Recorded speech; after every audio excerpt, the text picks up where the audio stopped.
For me and my family, peace is always an option. But today, choose violence. Now in a can.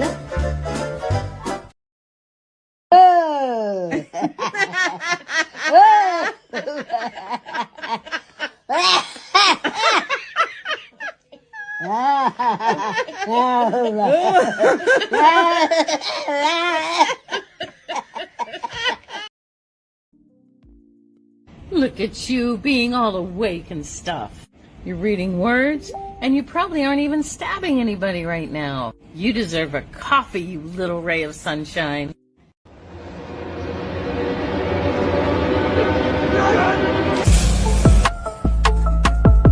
I'm Judy. I have cafe. Come for breakfast. Hey folks, Mike Barron here. Every time we do a crowdfunder, we place it on Fund My Comic because Luke Stone is a great guy. He's a stand-up guy. And most importantly, Fund My Comic is very comic creator friendly. They won't kick you off if some purple-haired freak writes in and tells them to kick you off. His fees are also very low. I recommend Fund My Comic for any comic or graphic novel projects you intend to do.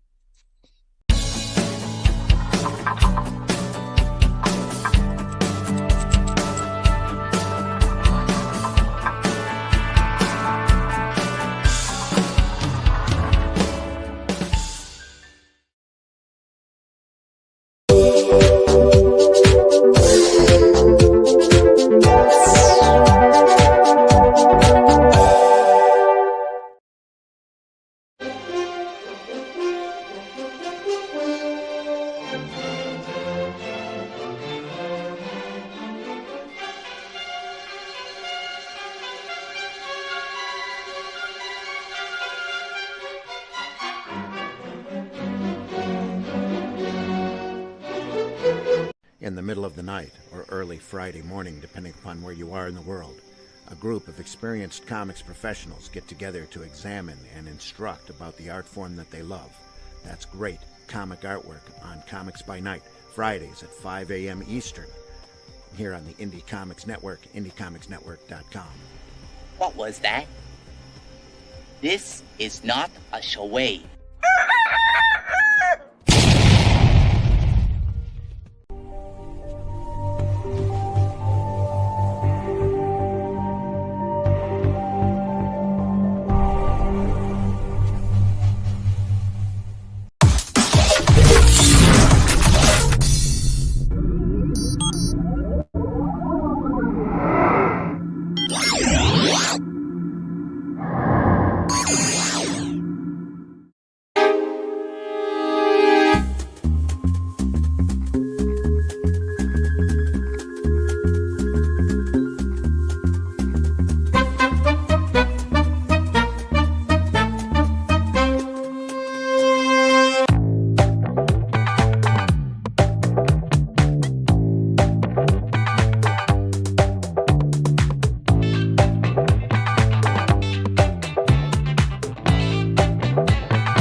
What a crowd. What is going on? StreamYard. What a crowd. StreamYard does some weird stuff sometimes. You know what I mean? Oh, yeah. Well, I don't now know. I know what this box is. Yes. I It's don't gone see now. the box. It's gone. Not there now. Oh, this is just for Glenn? It's that I string. kind of warned you, man. Yeah, it's by Randy now. Yeah. There it is. Now you have it. Oh, yeah, it's StreamYard. Oh, you know what that is? That's Goofy the chat box. comment box. They've got, Yeah. there we are. Your shadow's There you gone now. Oh. Now it's back. Now it's back. Oh, yeah. It's a chat box. Yeah. It's the chat box. That makes sense. Yeah. I saw that when I saw the bacon. Yeah. Gandalf's here with me. Gandalf. Gandalf. Sometimes. Gandalf the Grey. The white wizard. Yeah. Yeah, he's gray Gandalf. now. He was white when we got him as a kitten. Yeah. Nice. Oh, he's a big cat. look at- He's a big yes. boy. He's He's 13 a big old pounds. cat. He's a Yeah. chunkers, too. The more Third. evil that influences him, the grayer he He's gets. like all muscle, though. He's thick. Oh, he's a thick boy. All right. Yeah. Mm. Nice. Yeah, dude. Thick. There's something about fat cats. I just love them. They just lounge and No, stare Gandalf's at you. not fat. He's muscular. But He's I'm got not calling shoulders him big. fat. Like you made your point, sir. He's All right. fat. he's a He's big boy. boned. Yeah. He's big bone. Yeah, But I'm started a saying, little like, later today because I had to go get some more coffee. Amen. Coffee Hey. Priorities, man. it was running low, guys. It was running low. So I've actually I made 2 cups. I got 2 cups here. This one, Yeah. and that one. Like see you how- were all about like, no, let's start like this. Like, no, man, go get your coffee. Mm. Double-fisted drinking Yeah, first. we don't need like Coffee. grumpy Luke this early. No, you don't want Grumpy Luke. Mm-hmm. Grumpy Luke is no fun for anyone. Not even me. Grumpy Luke's not even fun for me, guys. Yeah, like Yeah. some people think people enjoy being grumpy. Like, no, it's not enjoyable. It's not Tomorrow. Hmm. Tomorrow is the 4th of July. Yep. Oh, yeah. You guys got any plans for Yep. this Yeah, 4th? I do. I ain't doing nothing Yeah. all weekend. No, guys, now seriously, you guys who are American, is this gonna be like the most American 4th of July ever? It all depends on how many maybe. fingers get lost, Yeah. get blown off. That's the key. They There already you go. showed a fireworks factory in California blow it up like nobody's. Oh, yeah. business. That was nuts. And another car running into a fireworks store that set it off on fire. That's been That one was interesting videos. Well, that would do it. So my family has a tradition of going to the Hollywood Bowl, seeing concerts on the 4th, but this year we got a baby on the way, so no travel for Oh, us. yeah, no traveling. Yeah, just I take care of that American baby. Concert's I- probably lousy this year anyway. I gave up on trying to do my own video cards for any of my YouTube stuff, just because it's just I don't have the time. But I have an AI assistant, so I will I'm scared. mid-journey I'm scared. a video card. Like I'm like, hey, give me a picture of, or I'll chat GPT a video card, which I don't really like chats because they all have that same weird cartoony art look. I don't care for. But so I'll ask Midjourney, and so I asked Midjourney. I said, give me the most American and patriotic image you can conjure, and 2 of the images were of Donald Trump. And that's what I mean. Like, you guys are pumped about your country like you haven't been in a couple of years. Yeah. You know what I mean? Yeah. Yeah. Levi Skeen is absolutely right. Next year is our 250th birthday. Yeah. It's going to be the biggest 4th of July celebration ever. Yeah. 250 years old. Mm-hmm. Get there. Still relatively young, right? Yeah. As far as Countries go, yeah. yeah. So yeah, but this is going to be a good year. So I found out yesterday that we have family coming over and we're going to be grilling out. And so I'm like, oh, well, I did not know that. So I've got my son on working on the yard. Unfortunately, every day has been in the 90s. You know, so I feel bad making him go out there and mow when it's so hot. But you know, it is what it is. I mean, it was it's definitely better than 20-degree weather, 10-degree weather. Yeah. That's take it. 90s. Yeah. It's my territory, sir. It is, isn't it? Yeah. 90s, 100s. Yeah. And the only thing I can tell you, if it's sunny, cover up anyway. If you go like shirtless, Yeah. you're not only going to get sunburned, you're going to get dehydrated really Right. fast. Yeah. So cover up. So obviously we didn't have Nerd Bacon last week because I was on an adventure trip with 10 teenagers and 7 adults. Nice. One younger kid that was is the director's youngest son. So there was 18 of us, and we had a good time. I was able to get into the driver's seat of a UTV. Had a nice little lift package on it. I had my wife and then 2 teenagers in the back seat, and they're like, "Oh, I was kind of hoping when we were driving to the trail." They're like, "Oh, I saw that puddle. I was kind of hoping that you would drive through the puddle." And my wife said, "Yeah." She leaned over. She goes, "You get a chance, hit the puddles." And I'm like, I didn't hit the puddles because I didn't want to get in trouble, right? I didn't know anyone wanted to. I'm dying to hit the puddles, right? Yeah. So we start driving, and we're driving back. I see the puddle, and I'm like, I hit the puddle. Little did I know the trail we were going on was full of puddles, right? So we hit every puddle we could as fast as I could hit them. At one point, we had a wall of water around the UTV, and we could not see anything at all except for water. And all of this, like probably 50, 60 gallons of water comes rushing into the UTV, soaks us all in muddy water. I'll tell you what, some of the most fun I've had my entire adult life. I had a great time. But all the hiking and stuff, yeah. I realized that I've moved from spoonfuls of energy now to a battery, right? Nice. And I don't know if you understand, like, you know, in the recovery process, when you have like a chronic illness, the spoonfuls analogy is you only get so many spoonfuls of energy a day. The better you get, the more spoons you have to use up. But once you've used your spoons, now you're done. But if you go past that, you're actually scooping out, or you've got a knife, you're taking parts of you. So you're actually causing damage, and you're not, so you're doing more damage to yourself. You're like scraping. You're hurting your recovery is basically what you're doing. You're taking away from what's good, right? So now the next day you've got to heal, you know, and then some, and then, you know, so you don't have as much energy because you still have to heal from the day before. Well, I realized probably about day 3 that I've moved from spoonfuls of energy back to a battery. You know what the battery is? The battery runs low. You can run the rest of the day on a low battery. You just are tired. You sleep, the battery fills back up. The next day you're fine. Well, day 3, I realized that, hey, I'm fine this morning. Like, I'm not hurting too bad. I've got plenty of energy, you know, for the day. I'm doing good. So praise God, I've moved from spoonfuls of energy into a battery, which means I'm out of the chronic illness stage is the way I look at it. So I feel like I'm out of the chronic illness stage, and I'm finally to a place where I'm kind of getting back to normal. But we had a great time. One of the kids gave their heart to the Lord while we were there. There was a lot of food. There was a lot of games and just activity. And yeah, it was, we started early, went late. It was just a great time. So I wasn't here last week. We did celebrate our 25th wedding anniversary on the day we went mudding in the UTVs.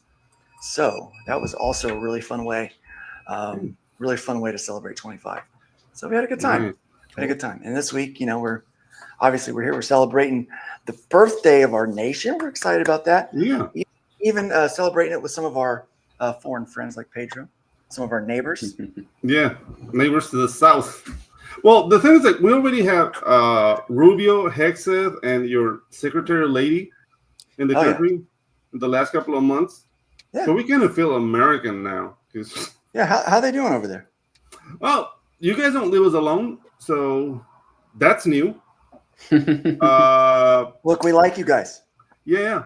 And the other thing, like, there's a lot of turmoil because they want to like change the Social Security, but they're basically screwing up the people, and that's internal. So there's a lot of turmoil with that. But aside from that, everything's normal. There was a machete fight last week.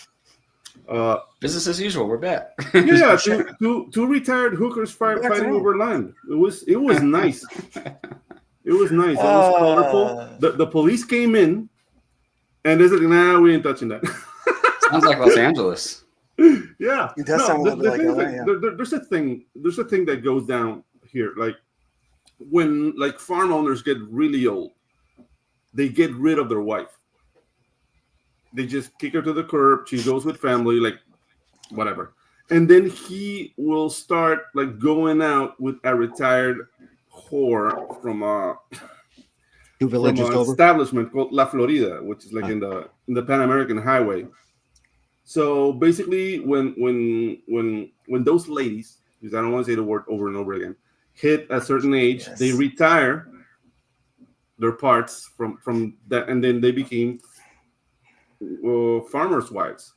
So when the guy dies, they inherit the farm. So I'm surrounded by whore farms. I have like 3, and a guy just died like a month ago. But the things like they had 2 ladies buying for the title.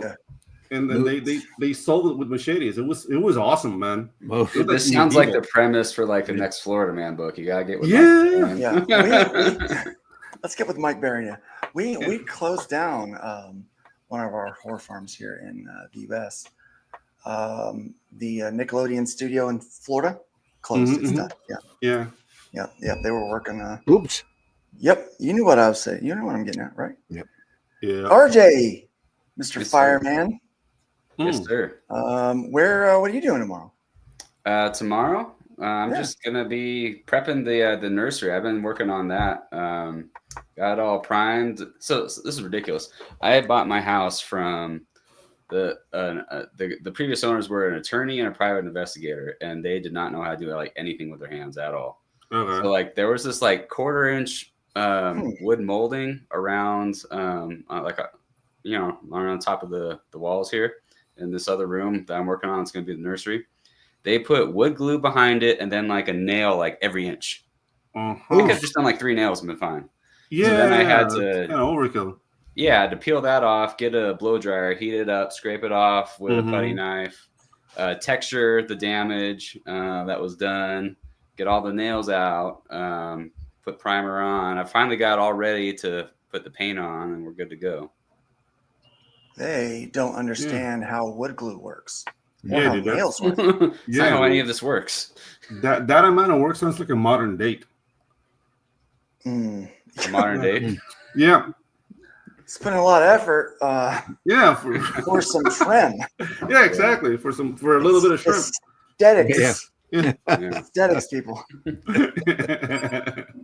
Yeah. Well, it is what it is. Yeah. Yeah. They didn't want that. They didn't want anyone coming in and stealing their trim. No, you can't have it, I guess. Yeah. Don't steal the trim. Yeah. So, all right. Pedro, we know what you're going to be doing tomorrow. Oh, yeah. Be yelling at the fishmonger. That's yeah. It's Pedro's every day. The fishmonger. We're already on the cut. He goes by really fast. He goes by really fast through here. He knows I hate him. But still, he gets on my nerves. Now there's a shaved ice lady in the afternoons. Yeah, do you like her? No. Too young for you? No, too loud. Oh, too loud.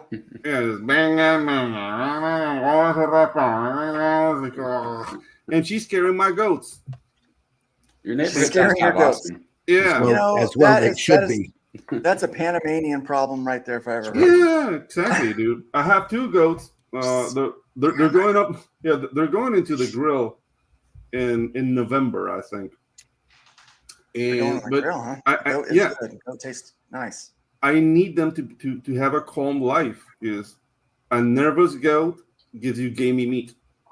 Here's what I need you to do tomorrow for me, Pedro.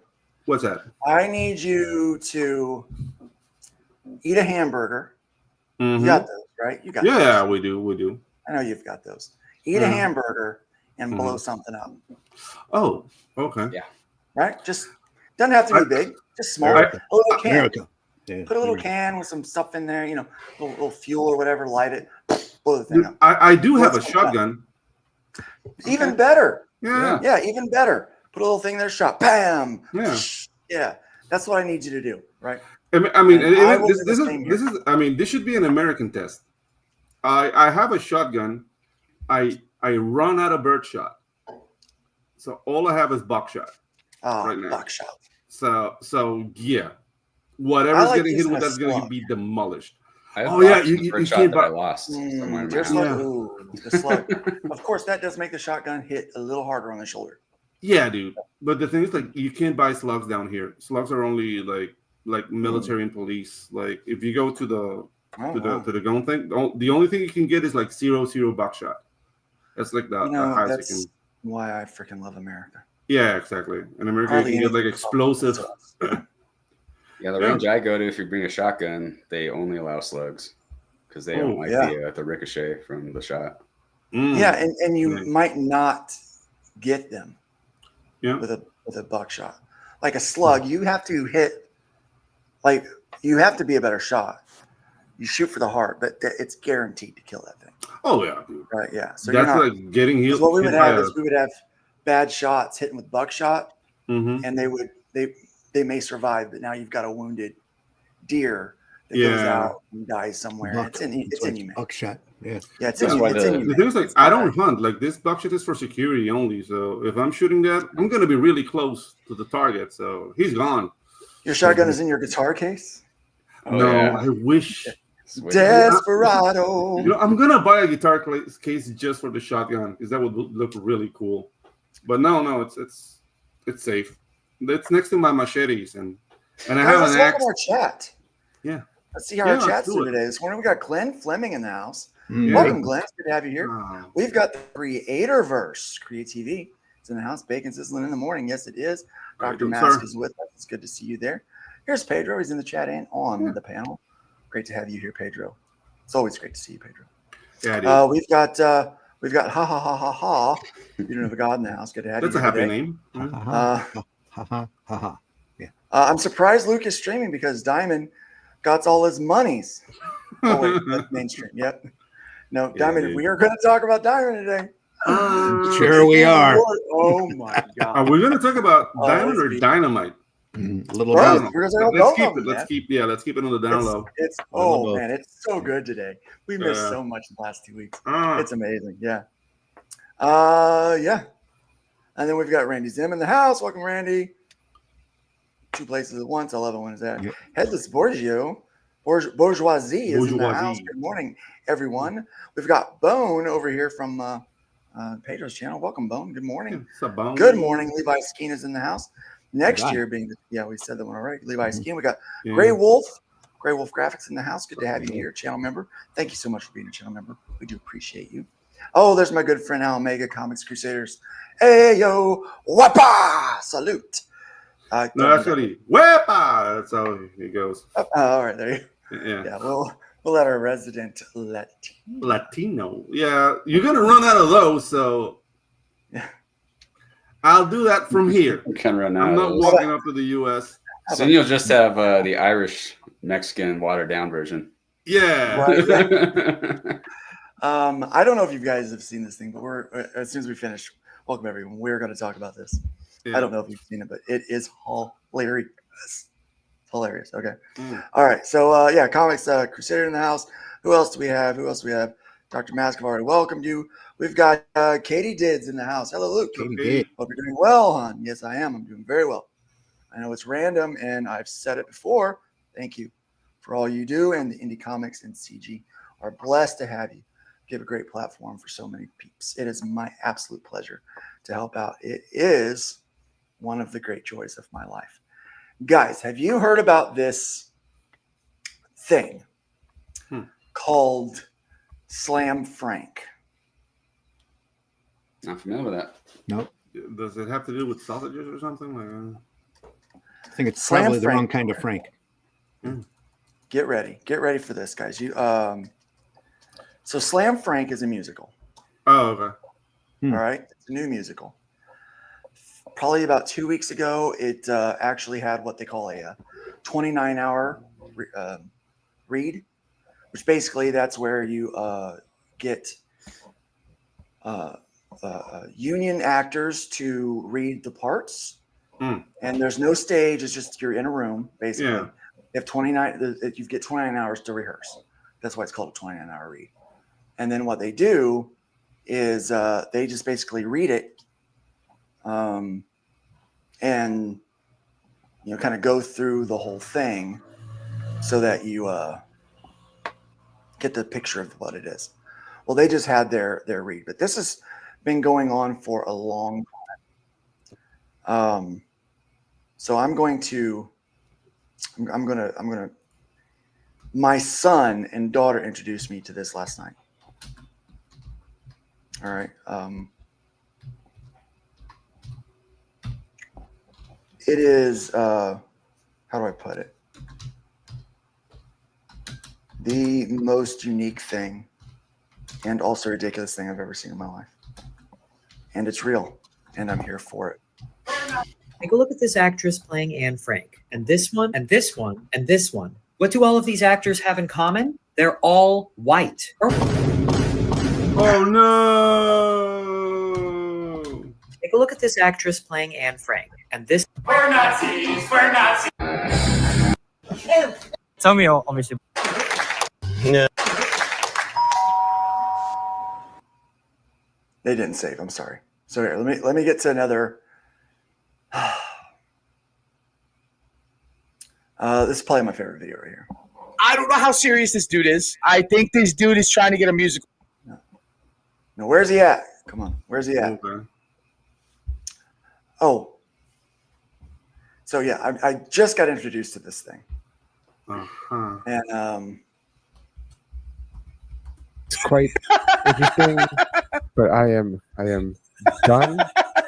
Non-binary anthem of 2025. It's from my new musical Slam Frank, which reimagines Anne Frank as no longer cis het privileged Europeans, but as diverse people. And in this song, Peter Van Damme is confessing to Anne that he, or rather they, is now non-binary. And they sing, "A life lived in secret is so problematic.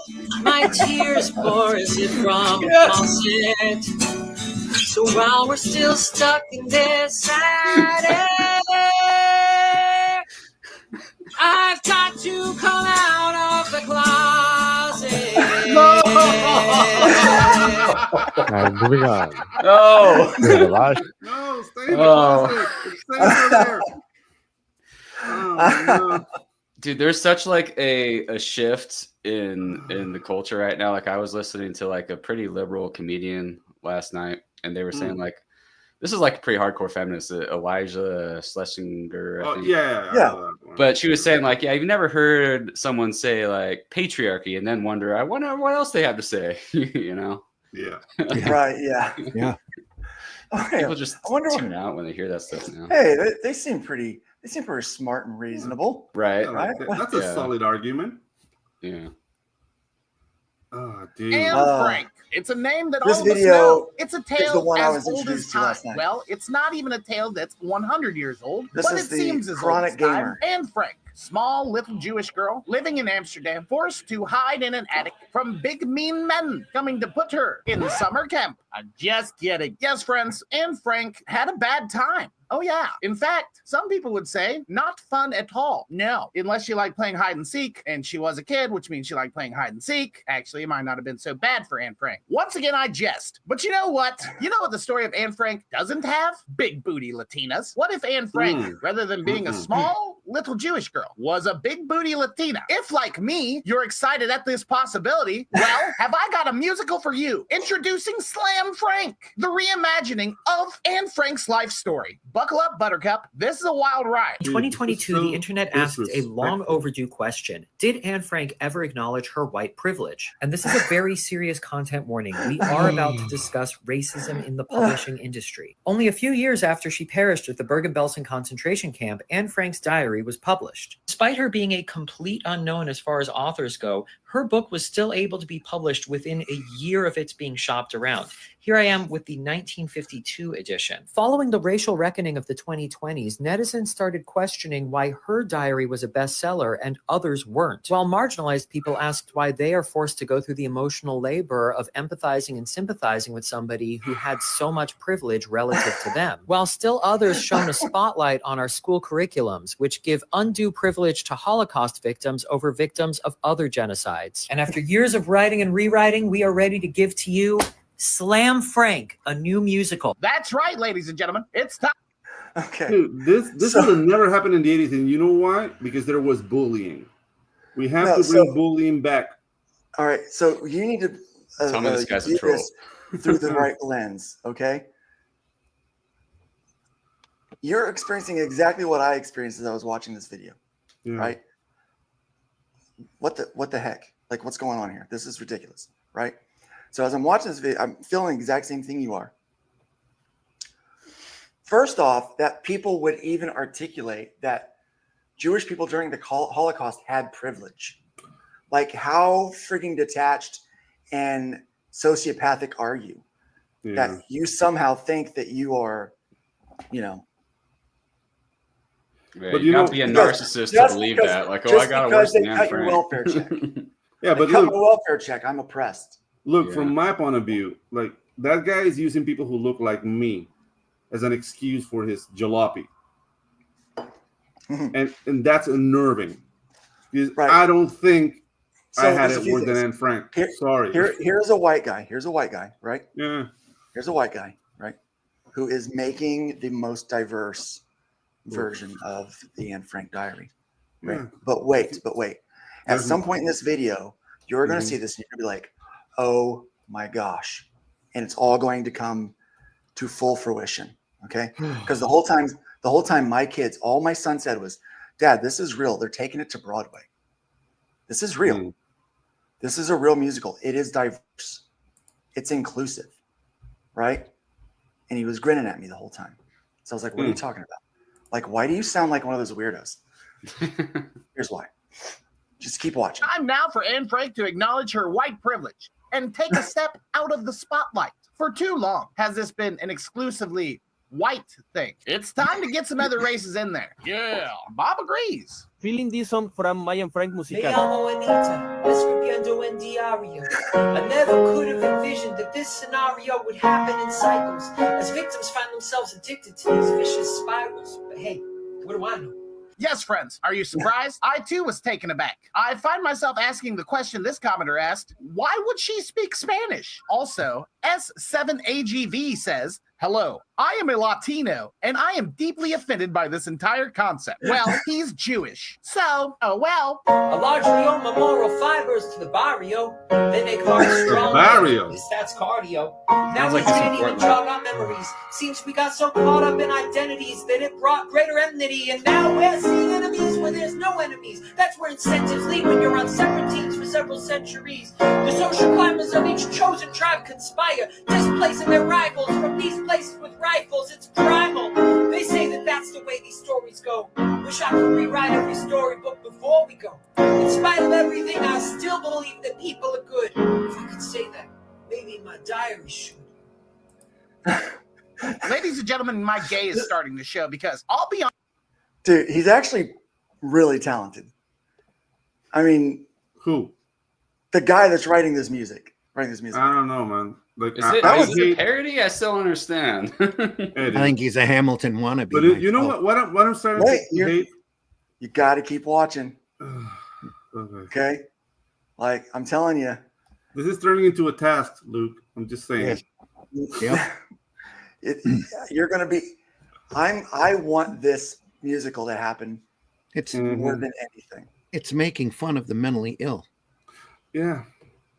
Honest with you, that song isn't half bad. I think this could be 2025's Hamilton. Maybe this really is what we need to get the story of Anne Frank into the modern audience. I mean, I'm starting to get behind it, and I already know the dang story. Heck, when I was in school, we had some of those survivors come and talk to us, and those guys, they told some mean stories. Tell you that much. I wouldn't want to be one of them. No, sir. But I don't think any of them are going to schools anymore. Like maybe one. How many of them are even still alive? I don't know. We got to find a way to keep it fresh, keep it hip for the youth. Yeah, storytellers like me are trying to make the Holocaust diverse, because you watch movie after movie after movie and everybody looks like this. White.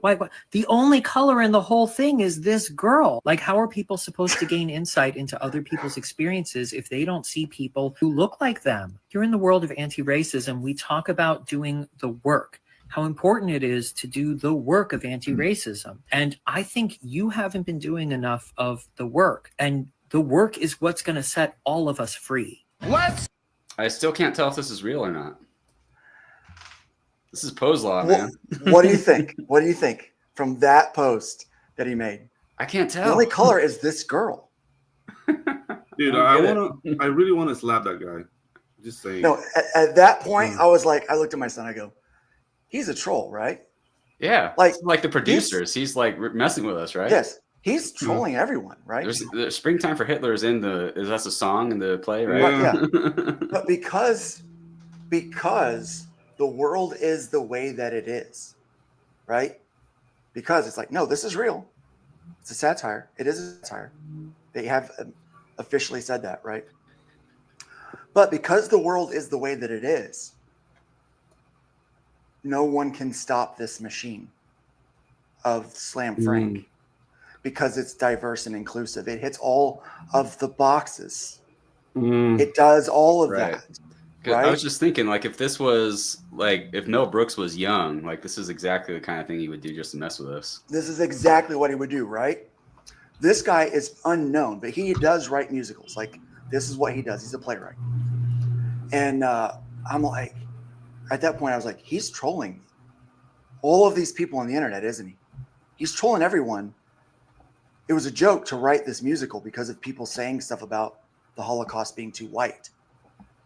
So he did this to troll people, and he's taking it to Broadway. Just the evil genius. I freaking love that. Yeah, I mean, not all heroes wear capes.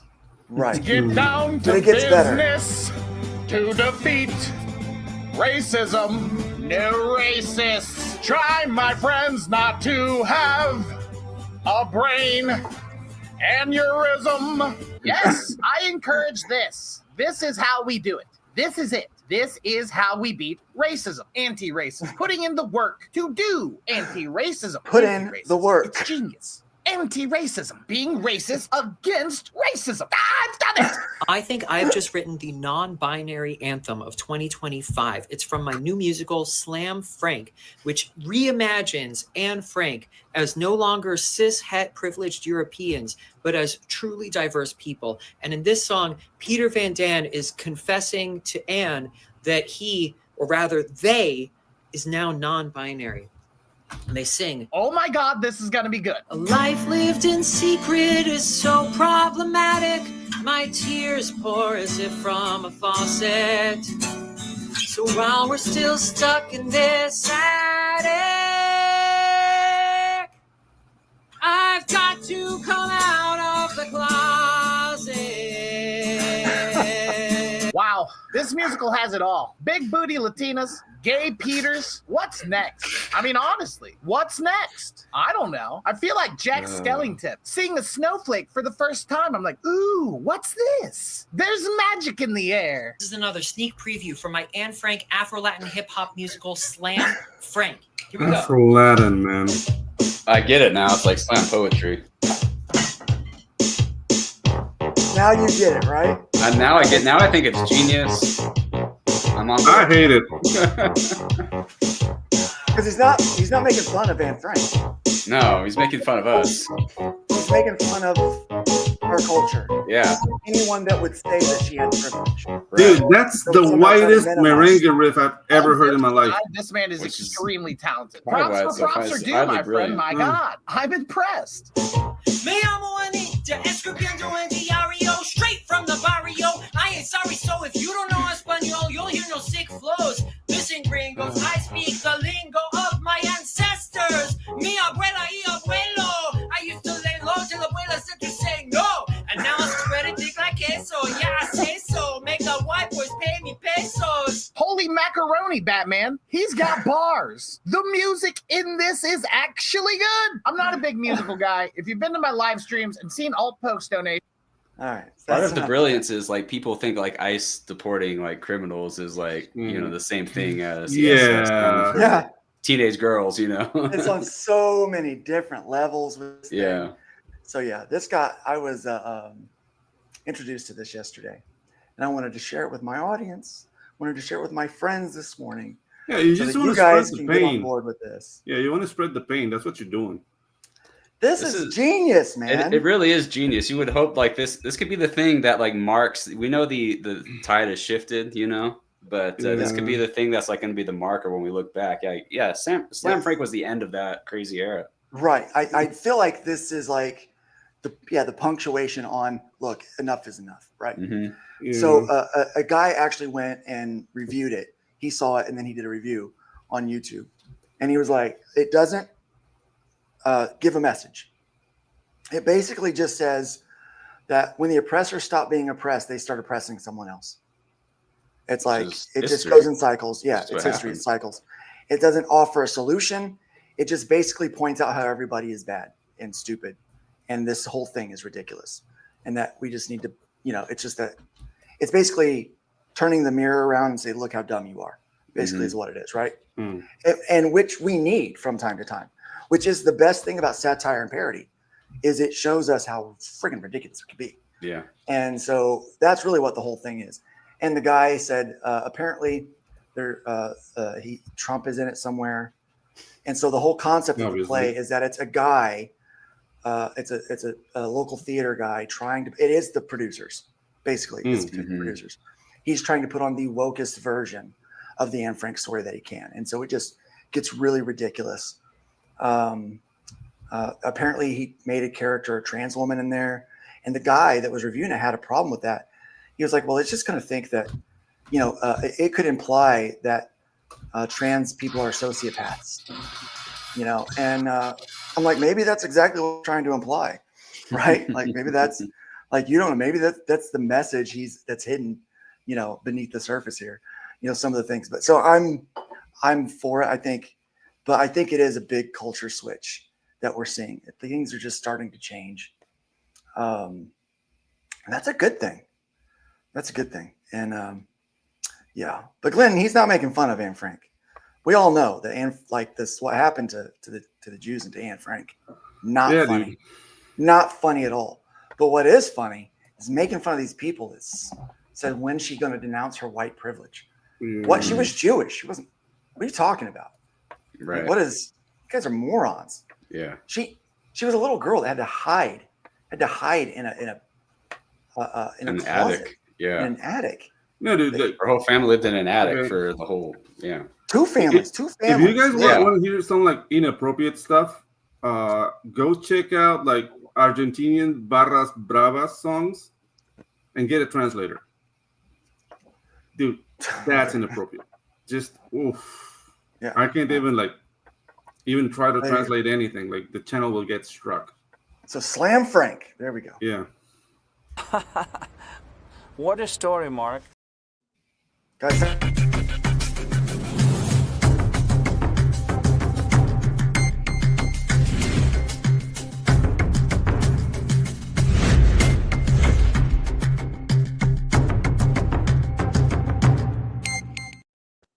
Indie Comics Unlimited Live. Coming at you with some news about Dynamite. Oof. Dynamite Entertainment, the largest publisher still exclusive to Diamond, is exclusive no more. They're offering their titles via lunar distribution, beginning with those due out in stores on July 9th and July 16th, which have a final order cutoff date of June 23rd. That's next titles. That's next week, baby. These titles include Gargoyles, Demona #1, Space Ghost Johnny Quest, Space Quest #2, Red Sonja versus the Army of Darkness #3, Vampirilla #3, and Zootopia #4 for July 9th, and Red Sonja Noir #1, Space Ghost Annual #1, the Herculoids #5, and Thundercats. #16 for July 16th. Dynamite. Yes. Dynamite has asked the bankruptcy court handling the Diamond bankruptcy case to order the distributor to pay over $500,000 in unpaid invoices. They need their money, Jack. Fighting this whole new way of things. Guess what? Our friends at Distillery. Can I buy a vowel, please? The founders announced a new digital comic service, Neon Ikaban. Well, at least it's got vowels. Yeah. There we go. At least it has vowels. Yep. It's a step forward for Distillery. Ichiban. The story. Ichabod. How do you want to say that? Ichabod Crane. Ichiban? The Ichiban. I like to try to figure out. They still think they're cute, though. That's the sad thing. I like to try to figure out the worst way possible to pronounce it. Neon Ichiban. Wake up with smelly finger if you have Ichiban. Oh my God. Hey. Yeah. He's not lying. No, he's not. He is not lying. In fact, my friend Joe would say that is a fact. That is not a joke. That is a natural fact. Yes, it is. Natural fact. Natural. We sure this isn't a parody like Slam Frank? I don't know, man. It could be. At this point, I don't even know. I give up. I hear you. Distillery founders announced the new digital comic service, Neon Ichabod. Comixology veterans and distillery founders David Steinberger and Chip Mosher have announced a new digital comic service, Neon Ichabod, which will launch with comics and manga from Marvel Comics, DC Comics, Dark Horse Comics, Distillery, Kodansha, Oni Press, and Vault Comics. The service, which is an offshoot of Distillery, is designed to be an all-in-one destination with comics and graphic novels available in standard editions, as well as limited edition variants and sketch covers for collectors. Readers can access new comics on their release dates as well as backlist titles and can read comics online or download copies to their devices if publishers have enabled this feature. For collectors, participating publishers will offer unique digital collectibles with digital signatures and remarks. That sounds like fun, which can be resold with their provenance remaining attached. Provenance. The platform will also allow users to sell previously owned digital comics and collectibles with resale benefits. Wait, what? Creators. The digital comic NFT. Jesus. It's an NFT. Yes. It's an NFT thing, my friend. Yes. Did you catch that? But they're not going to say it's NFTs because no one likes NFTs anymore. They don't want to use that word. Yeah. Yeah, you don't want to use that. You don't say NFT because they're like, whoa. No. NFTs is like saying AIDS. Oh my God. Neon Ichabod is more than a store. It's a platform devoted to bringing readers and collectability to a united global audience for comics and manga. Steinberger, the CEO and co-founder, said in a statement accompanying the announcement, "This is the next evolution of digital comics. We're empowering fans with access, control, and engagement, and providing creators with tools to directly connect with their audience like never before. We're reimagining what's possible when you combine cutting-edge technology with a deep respect for comics. Oh my God. Deep respect. And the there creators." We go. Yeah. Added Mosher, the CCO and co-founder. Neon Ichabod bridges digital convenience and collectability, giving fans true ownership while supporting creators.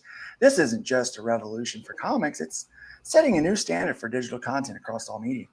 Steinberger was the co-founder of the digital comic service Comixology. Mosher led content acquisition and marketing for the platform after Comixology was sold to Amazon. The pair founded Distillery. That is what's happening, guys. That's what's happening. I mean, We're moving into the world of NFTs. Yeah, dude. This is gonna be another trap, like not really tapas, but the other one, Webtoon. Because you know, like there's a lot of like Netflix things and anime that's coming straight out of the Webtoons, but the creators are not involved because Webtoons like basically keeps the rights of your IP to make all that. So I don't know, man. In the words of that Admiral Akbar, it's a trap. It's a trap. Preview. Before you go and jump tracks here, next week CGC will be announcing that you can now slab your Neon Ichiban digital broadcast. Yeah, of course. In a handy plastic container. Yeah. Yeah. With a grating on it. Exactly. Full of air. Full of air. That's what somebody should do. A little small, about the size of a sport card. Little label on it, 9.8. Yeah. This bubble of air represents your comic, your digital comic. Right. Oh, you silly, simple bastard. That's as far as that Ichiban goes. Yeah. All right. Diamond Comics Distributors under new ownership has printed its last previews catalog. The company announced in an email to retailers today and said It is offering previews and previews customer order forms as digital files via the Jumag platform. The sad thing about ICV2 is they really need copywriters to go through, because I see here in the first line, ownership is not in parentheses, and it should be. Yeah, right. Yeah. There will no cost for the it should be there will be no cost for the digital version. The digital catalog will contain links to previewsworld.com that enable your customers to obtain ordering information before submitting their previous customer order forms. There is no mention in the announcement of Diamond's pull list tool and how it will integrate with the new digital previews. Anyway, right. Yeah. The print edition of the July 2025 previews had been solicited and was due to be released this week. The digital version will go live this Friday, June 20th. So that's in the past. Meanwhile, the staff that's been producing previews for decades is uncertain of their future. Alan Gibson, longtime head writer of previews, posted on LinkedIn last week that he was looking for work as he was unsure of his future June 30. As of right now, I am employed by Diamond through June 30th, he wrote. I do not know what Ad Populum's plans are for how I might fit into them. You hit that unemployment line 3 days ago. Yeah. You won't. That's the plan. Bingo. Yeah. His overall consisted of 216 issues of previews. As of that date, Gibson joined previews editor Marty Grosser, who posted earlier this month that after editing previews for 37 years and 441 issues, he was looking for a new job due to uncertainty about his future with the company. Meanwhile, that sounds better. The ship is sinking, guys. This is more funny parody than Slam Frank. This is way better. This is great. It's way better. Same energy, right? Yeah, same energy. Different house. Oni, our Oni friend, Press, Oni Press. You want me to read it? Sure. Yeah. Oni Press has stopped distributing new comics and graphic novels to Diamond Comic Distributors. No freaking way. Effective with the titles with a June 23rd final order cutoff date. A message posted to the private FOC Facebook page on Wednesday stated, due to circumstances beyond our control, effective immediately and for the foreseeable future, no money, new comic and graphic novels from Oni Press will only be offered via Luna Distribution, who might pay us, and will not be available via Diamond Comics Distribution, who still owes us definitely won't 3 pay months. This will hopefully be a temporary situation, and we will advise any other upcoming changes. We will advise on any upcoming changes as soon as we have any updates to share. No chance. The titles affected are EC Catacomb of Torment #1. Great name for a book. Yeah. Benjamin #1. Benjamin? Printing. And Benjamin #2. Benjamin. Benjamin. Over this spoons, boy. Yeah. Yep. Slap the bass. Oni is the latest publisher to be screwed and to move away from Diamond. Odon Entertainment stopped shipping product to Diamond because they realized they weren't making any money in late May, citing, quote, the current state of uncertainty, death, and lack of communication, no word from the dead, from the new owners. Oh, they just figured out what they actually bought, to both retailers as well as many publishers. Penguin Random House Publishing Services also ended sub-distribution, just giving it away, of its publishers, including Diamond Comics, Dark Horse Comics, IDW Publishing, and Boom Studios via Diamond. Can't get any money out of them anyway. Yeah, there's we're not squeezing blood from a stone. We're not using that. Yeah, exactly. At this point, all those Populum people can do now is sell the issues that are in that big warehouse. Yeah. To try to recoup their lost investment. Oh, wait. Yeah, and all of that belongs to all of the publishers in the green section who have been successfully screwed by Diamond over the last 30 years. Only added Lunar as a distributor, had no choice, in December 2021, but has continued to distribute through Diamond Comic Distributors, because they're stupid, until now. They moved their book distribution from Diamond Book Distributors, which is a non-existent entity anyway, to Simon & Schuster in 2017. There we are. That was a smart move. That was a smart move. Guys, we got some people on the move. A rock and a hard place. Some people on the move. I'm not homeless. Not homeless. He's not homeless, Kathy. Go to your Steve's Jeppy Family Enterprises. Jeppy. Chief Marketing and Communications Officer. She don't want to communicate that no more. Okay? With that face, I wouldn't. Look at those. Look at those eyes. Marketing. Yeah, dude, those look like crazy. Those are the eyes of sanity. Yeah. Splendor. You know, just ugh. How dare you? Slam Frank is real. Yeah.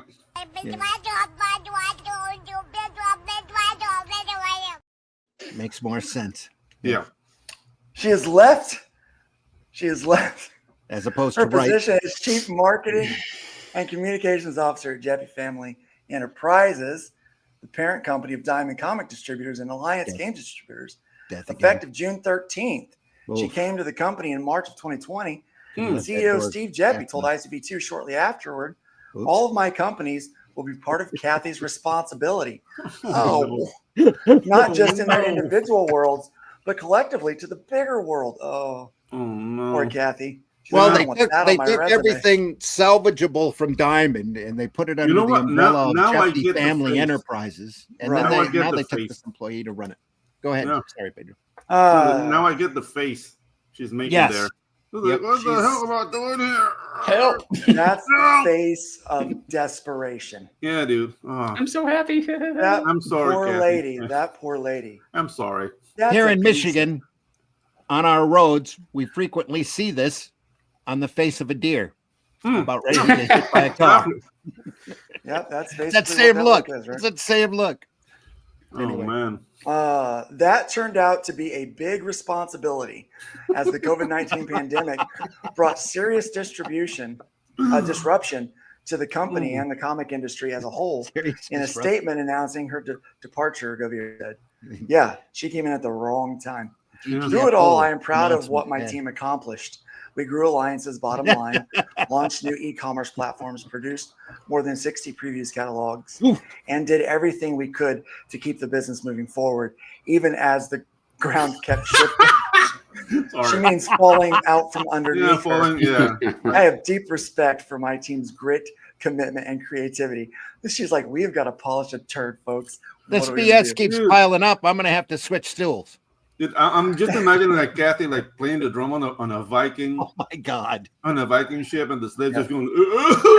Through it all, I'm proud of my team of what my team accomplished. Yeah, bankruptcy. There we are. We grew alliances. Bottom line, we launched new e-commerce platforms, produced more than 60 preview catalogs, and did everything we could to keep the business moving forward. Listen, in 2020, kept shifting. In 2020, we sat here on this podcast and we said that Diamond was going to fail. And people thought that we were just old and bitter has-beens and never was, right?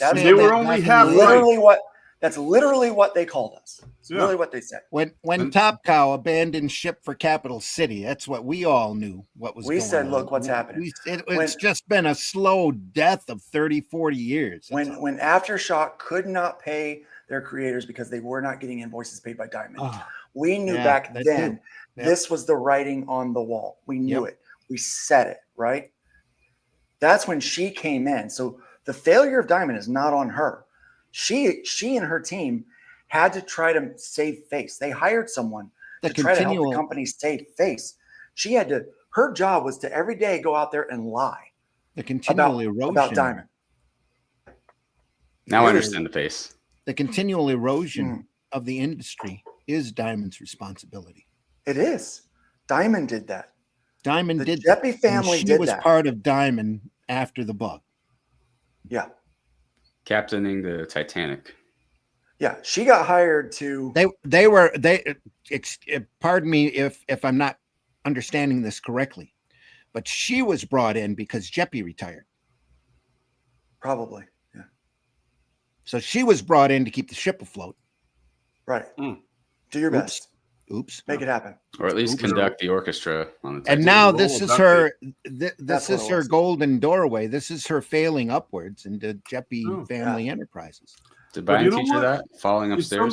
If somebody deserves that, Biden did, she does. I mean, I don't know. I mean, I'm not so hard on her for this because I took a job here, Powerhouse, right? My first 3 months, we had somebody go rogue and post an article that had a very bad title and had a very bad image that associated with it. And me as the marketing guy and social media guy, I took the brunt of that because people thought it was me that posted it. And it wasn't me that posted it. It was somebody else that posted it. He usurped me and did it. None of us knew that he was doing it. And so I had to run cleanup for 2 weeks. I had to do the work to try to correct it, right? To salvage it. Now, could you imagine? I try to imagine myself as the marketing guy, as the media guy. If I were to get the job at Jeppy, I'd think, wow, this is the best thing in the world that's ever happened for me. You know, this is going to be a great job. And then once you start seeing the inner workings and what's going on, just like the people that bought Diamond. Yeah. Yeah. You realize that you've been given an impossible task. Mm-hmm. In 2020, she was given an impossible task because that was already after they had shut down distribution. Mm-hmm. December of 2020. Yeah.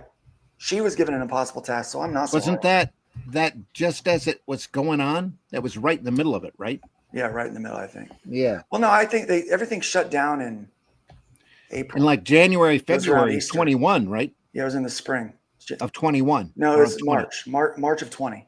Was it 20? Yeah, March of 20 is when things shut down. All right. Yeah. Okay. They didn't really open up till like 2 years after that. They slowly opened up. Well, they said 2 weeks to flatten the curve. It was more like 2 years. Yeah. Mm-hmm. And there really was no curve. No. Serving this wasn't anything to flatten, quite frankly, other than the serving this passionate community during such a pivotal time has been an honor. Oh boy! So many people care deeply. Speak up and show up. I'll carry that spirit with me. Mm-hmm. As this chapter closes, I'm focused on the road ahead and looking for what's next. Thank God I got out. Paths, yeah, dude. Or should have. I'd welcome the chance to connect. Now, was she one of the people that ended up getting a golden parachute or not? That's the big question.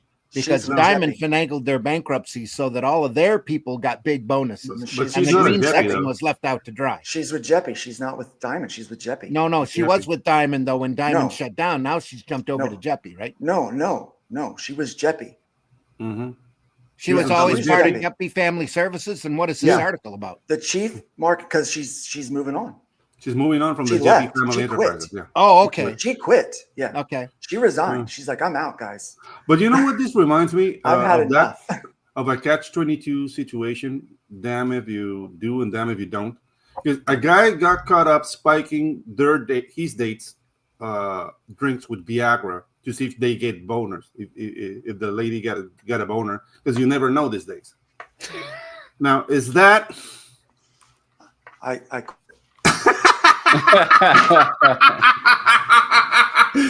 I do it again. You're kidding me. You're kidding me. I do it again. I have won the day. There are yes, sir. That is a thing though. Women do take Viagra for sexual enhancement. It's like, well, ma'am. Believe it or not, before we give some drugs, that's a question you gotta ask even grandma. You never know. Yeah, exactly. Because women do take it for sexual enhancement. Yeah, no, it's in the wrong. Like, I don't know. Part of me says, hey, you gotta make sure somehow. Okay, let's move on. Speaking of screwing, Diamond seeks to take and sell. And everyone's gay once in a while. Diamond to take and sell consignment inventory. Another major departure. This is bad. There's a significant development. It's a significant development affecting publisher clients, Diamond comic distributors. One more turn of that screw and another major departure. We round up Diamond's bankruptcy news here That's right. Diamond has requested the bankruptcy court to allow it to take ownership of the consignment inventory in its possession and sell it for the benefit of its creditors, rather than returning it to the publishers that own it before the bankruptcy filing. Can we steal all of this product too? It's there in the warehouse. So that we can pay our bills. Of the law, right? So that we can pay our bills. That's all they and got. not pay. That's the only way they're going to recoup their, or even attempt to recoup their investment, because what else they got? They got nothing. Diamond listed 182 vendors with which it had consignment agreements, which typically provide that Diamond store inventory and sell it on behalf of the vendor, which retains ownership. Diamond is arguing that under bankruptcy law, it may take ownership and sell the inventory for the benefit of all its creditors. The effect will be to make it impossible for those vendors to use that inventory to fulfill demand from retailers and to add the amounts Diamond owes those companies. The consignment vendor list includes all major comic publishers and many mid-sized and small companies. The freaking green section, the indies, screwing them over, man. Screw it again. Another turn of that screw. Yep. Here we guys are. Like us, the small guys, man. If approved, this go ahead. Dude, we were so close to having product. Really at close. Diamond. Yep. We were so close, and then we're like, you know what? Nah. F this noise. We're not going to do it. Something just didn't feel right. Some things didn't feel right. And we knew always trust your gut. One of the luckiest things that ever happened to us, quite frankly. We'd be way up to our armpits in debt if we had done that. Because we couldn't beyond do our armpits. that. I mean, worse than the Liberty deal. Yeah, we couldn't do that on the back of Liberty. Yeah. Right. Yeah. We're still recovering from the Liberty. We're still trying to recover. Yeah, we're still working to recover. Yeah. If approved, this inventory seizure and liquidation will be a major blow to the supply chain of backlist to retailers, disrupting availability on the titles in Diamond's warehouses, and another financial hit, in some cases, a major one, to Diamond's suppliers. You can't Diamond get argues the reorder on that Netflix deal comic because it's all sitting in Diamond's warehouses. Yeah. Diamond argues it has the right to take this action because none of the consignment vendors perfected their interest in the inventory through UCC filings and notices prior to the bankruptcy filing, because they didn't know about the bankruptcy filing. You kept it secret. Damn straight. You did it in secret. That's what it The is. bankruptcy court has scheduled a hearing on July 21st to give vendors a chance to object to the request. There are exceptions to the rule that might be used as grounds for those objections. Oh my gosh, I hope they get weasels, lawyers. Man. Jesus. The apparent Beyond dismantling. Yeah.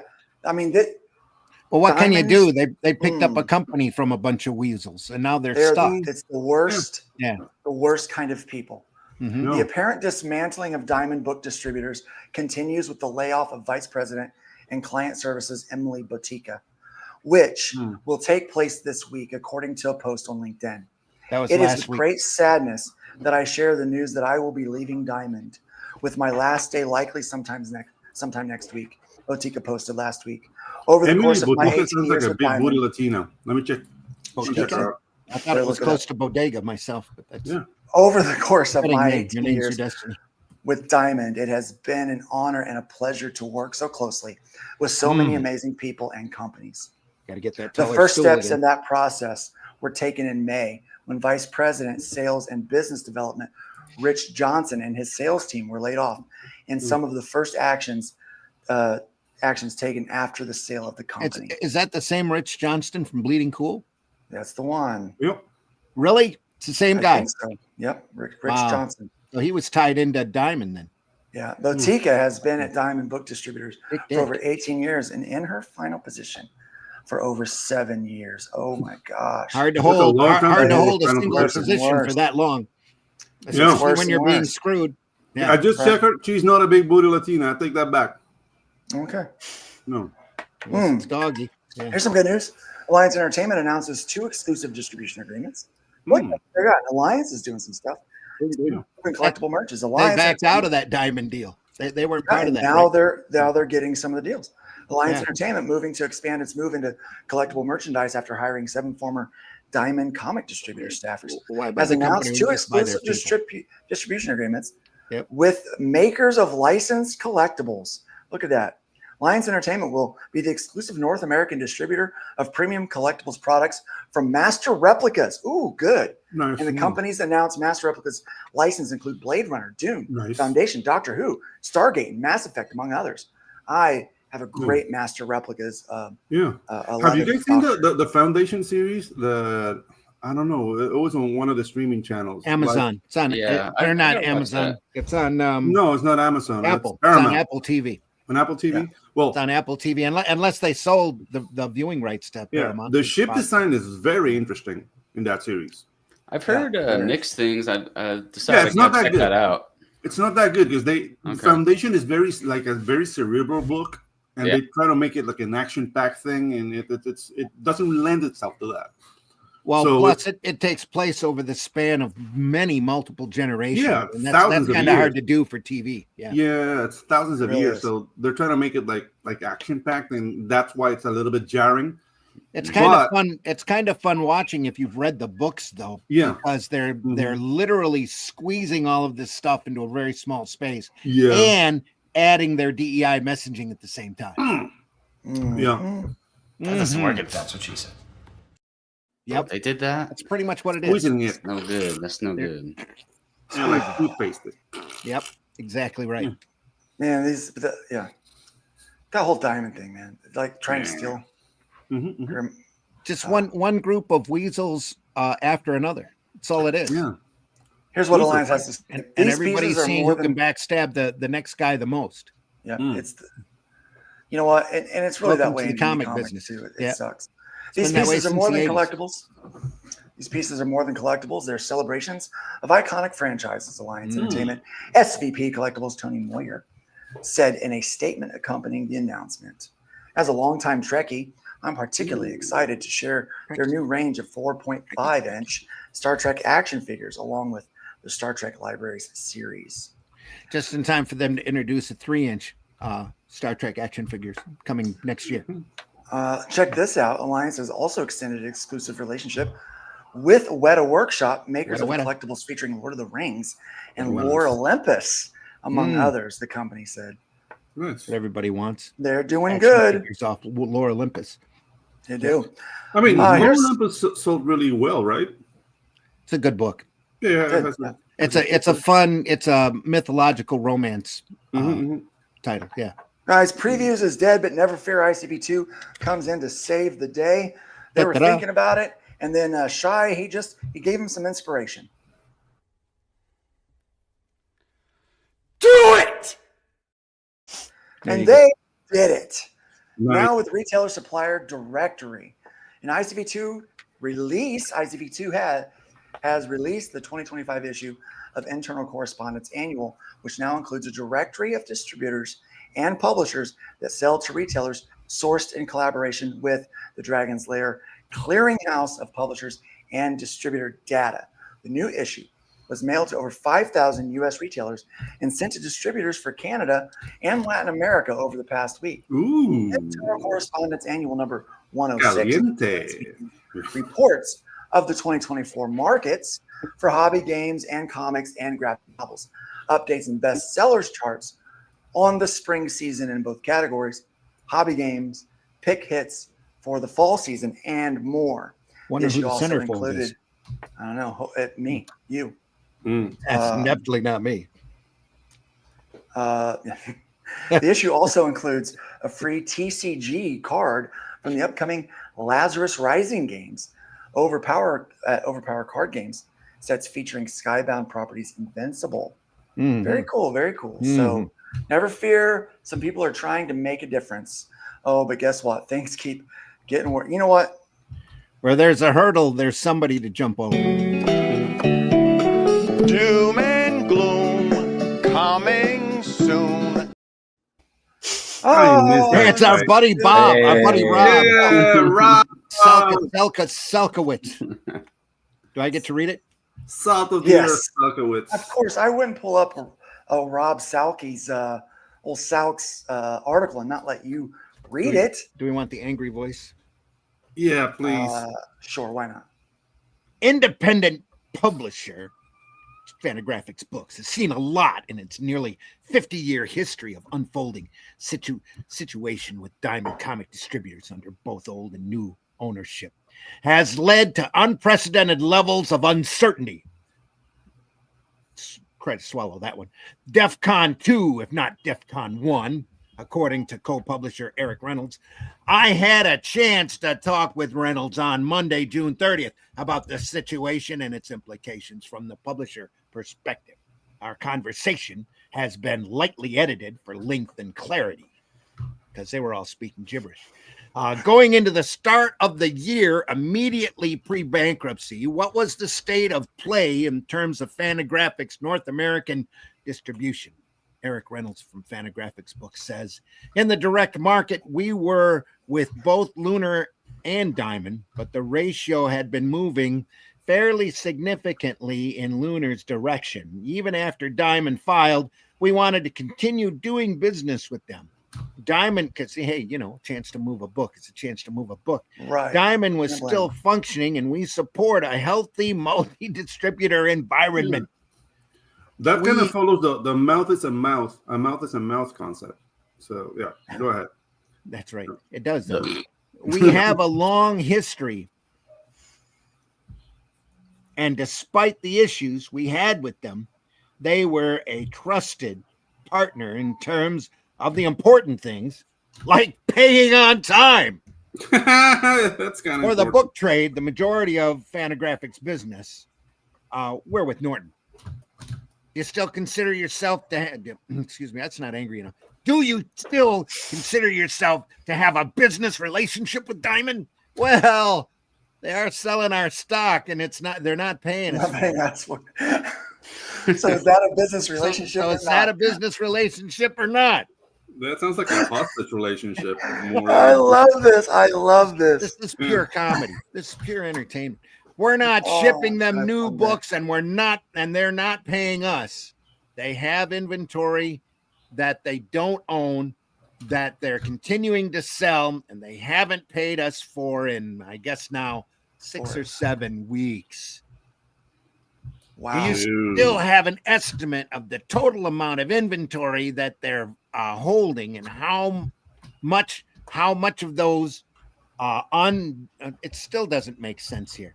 And it's been edited for length and clarity. Here we go. Do you have an estimate of the total amount of the inventory that they're holding, and how much of those undisgorged sales? That's right, undisgorged. Disgorged sales revenues that they're holding on to. So we are holding retail inventory estimated in the low seven figures. That's millions, folks. Yep. And since they stopped paying us on May 16th, maybe it goes back to the week of May 12th. They owe us up to $35,000 according to the sales data, which ironically they are continuing to provide us. That's a na. Here's how much of your crap we've sold that we're not paying you for. Yeah. It's like, and we're keeping this na. That money to pay legally, our lawyers. Yeah. Legally, that inventory is yours. You haven't given them any rights to do anything other than distribute it and pay you the profits. Correct. We have a contract with Diamond. It is equivocally consignment inventory, the disbursement of which is at our discretion, not theirs. Well, not anymore. Unequivocally consignment. Unequivocally screwed.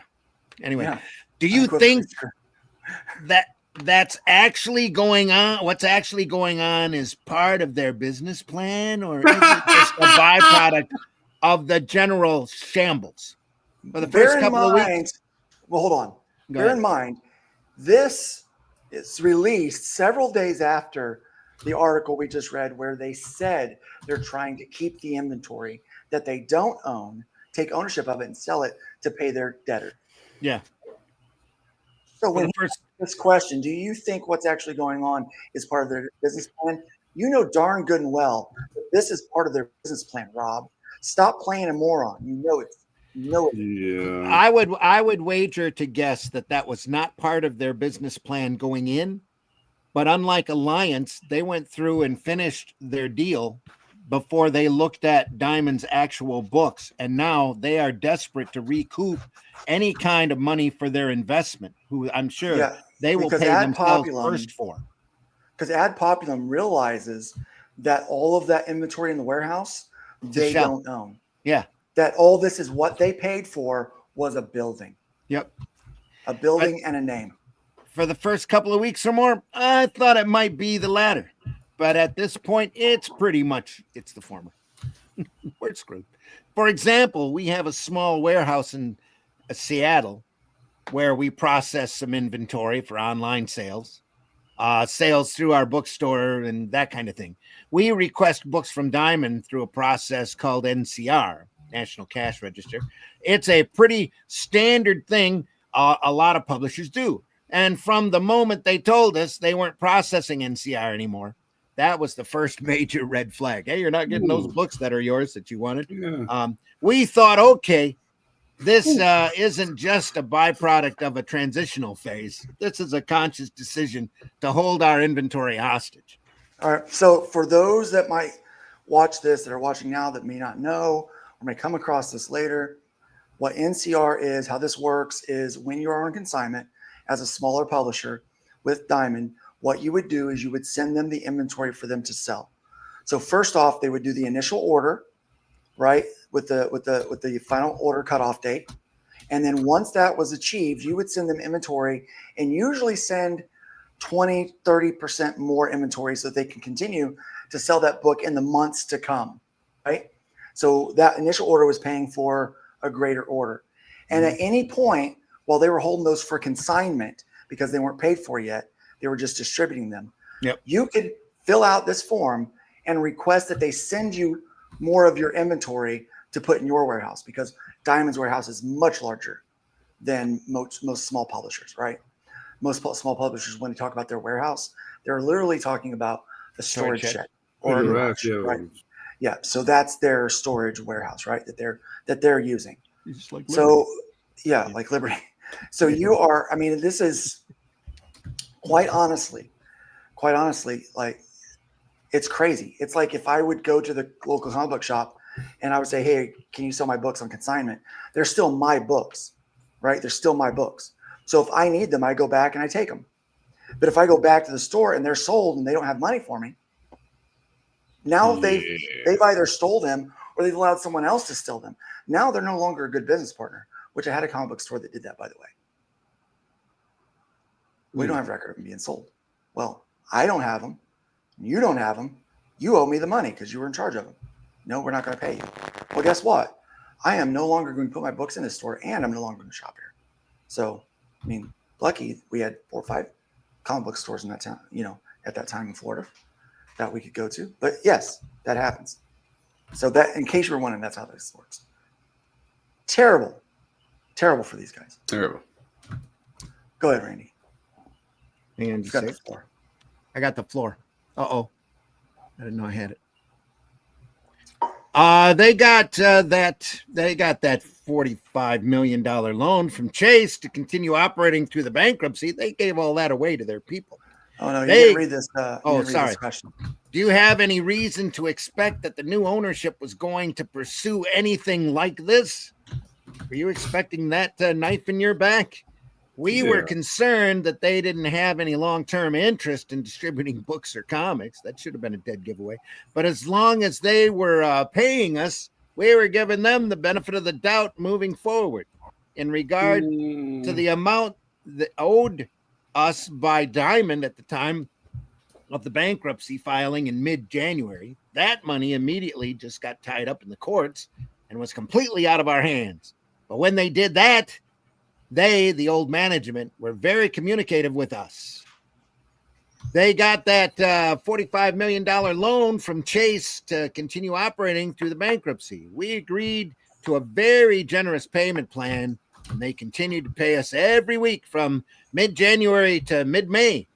So as long as they were doing that and honoring what they told us, we were continuing to sell them books. They acted pretty responsibly up until May 16th.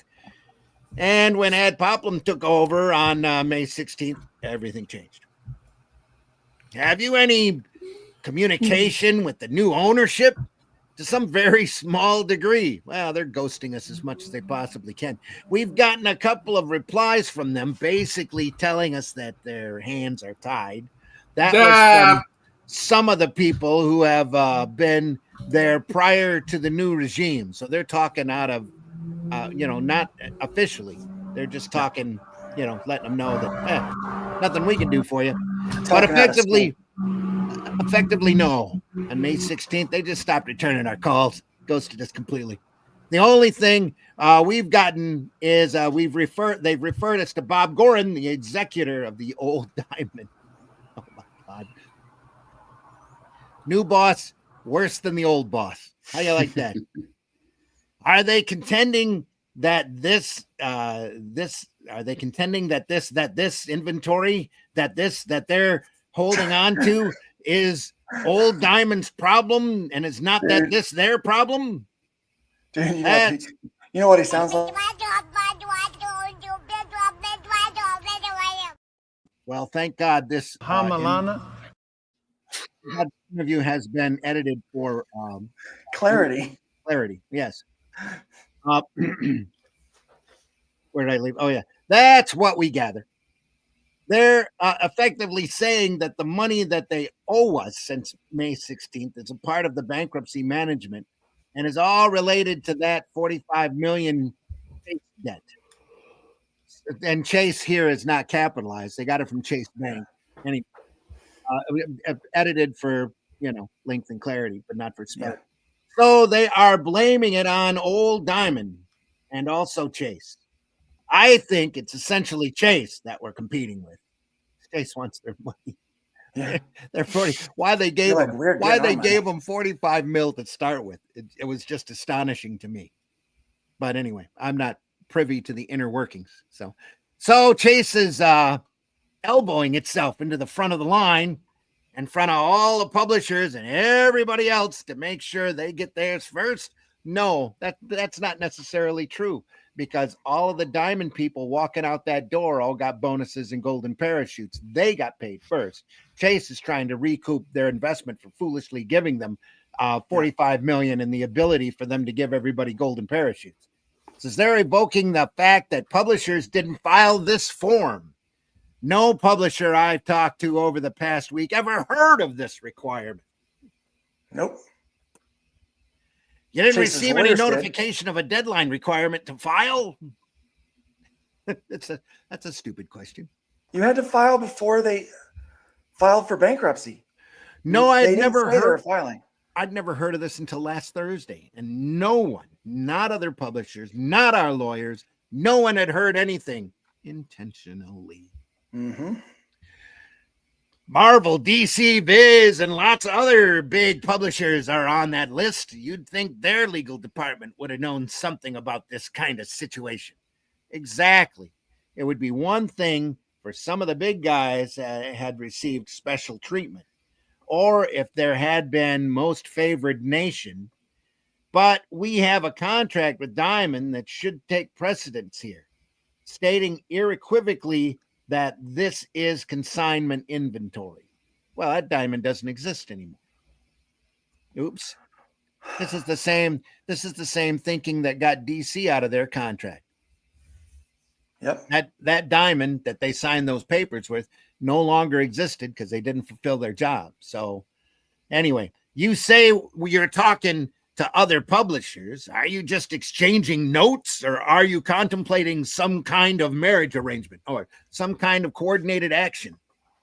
Both of us, and it's with publishers across the board. Big ones, small ones, short ones, tall ones.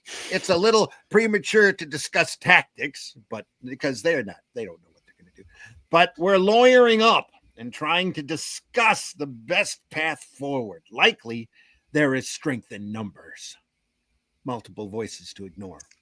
Does this affect creator? That's another stupid question coming here. Does this affect creator royalties in terms of unpaid revenue on these sales?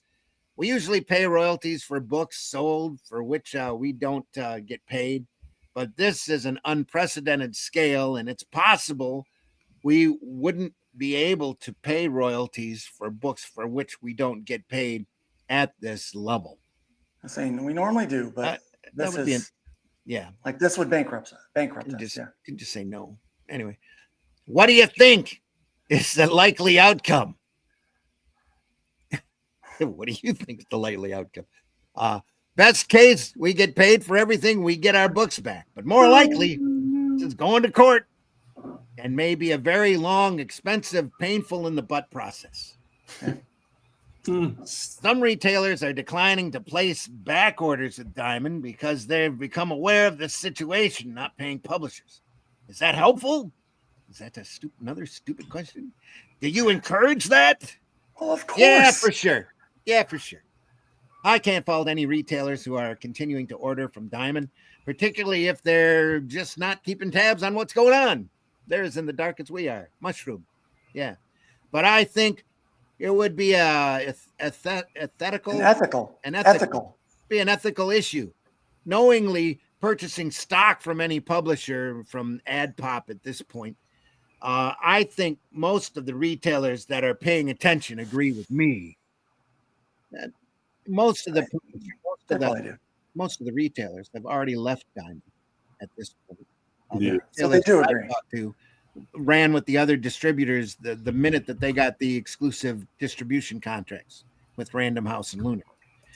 There's a point of diminishing returns in terms that we can expect to sell if they're not getting any new inventory. They're basically limited to backlist, right? So if you're a retailer that's ordering from Diamond and you're ordering Monica or Joe Sacco books or whatever, that's a lot of appreciation for their talent. They're going to run out. They're not going to get restocked. I've read the things from Brian Hibbs, I've read the things from Brian Hibbs about the minimums that retailers are being asked to hit. And I have no new books, and you have no new books, and you're running out of the old books. Then it just stands to reason every week there's going to be fewer and fewer retailers that are ordering through Diamond, especially as they become aware of the broader concerns at play. So I don't know what their game is, their end game is, other than to, I guess, just liquidate as best as they can to pay off this debt, get that money back to Chase is what it is. Fantagraphics has been around through a lot of tough times for this business. How does this situation compare?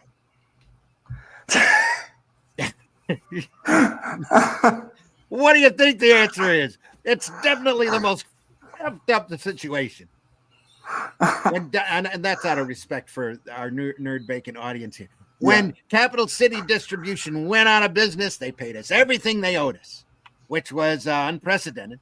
We had another distributor go out owing us around $75,000, and after the bankruptcy, you got some nominal payment. But this has just turned bizarre. We're battling old Diamond, new Diamond, potentially Chase. It's really perverse. It's a cluster, and these are uncharted waters. All they have to do situation. Really on this, all they have to do is look up Kama Sutra. Yeah. And they probably have an choose idea the position of their liking. Yeah. It's a matter of choice, guys. Yeah. Yeah. How many ways are they trying to screw you? Well, here's this book. That's exactly right. Just pick a page. For us, we'd already taken some steps to absorb this by moving to Lunar and doing most of our business on the trade side through Norton. People can get our books. People can get our books. Yeah. People can get our books. My concern is more about the overall health of the direct market than how it impacts Fantagraphics.